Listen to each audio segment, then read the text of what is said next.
আসসালামু আলাইকুম। এভাবে চলতে থাকলে কিছুদিনের মধ্যেই খামার বন্ধ করে দেওয়া লাগতে পারে।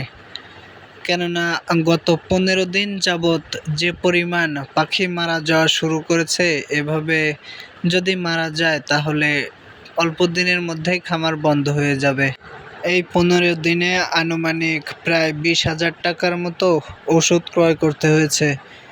তারপরেও এত ওষুধ খাওয়ানোর পরেও পাখি ভালো হচ্ছে না। পাখি অসুস্থ হওয়ার প্রধান কারণ হচ্ছে আবহাওয়া, যার কারণে পাখি দ্রুত অসুস্থ হয়ে পড়ছে। বৃষ্টি শুরু হলে তো বৃষ্টি হচ্ছে, তখন বাতাসের সাথে একটু ঠান্ডাও ভালোই ঠান্ডা পড়ে এবং বৃষ্টি শেষ হওয়ার পরেই গরম শুরু হয়।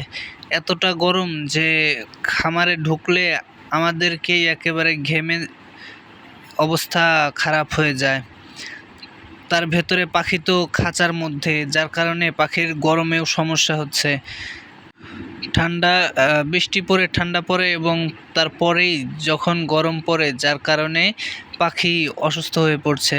গরমের কারণে পাখির ডায়রিয়ায় আক্রান্ত হচ্ছে, কারণ গরমের সময় পাখি অতিরিক্ত পানি খায়, যার কারণে একেবারে পানি পায়খানা করছে আর কি।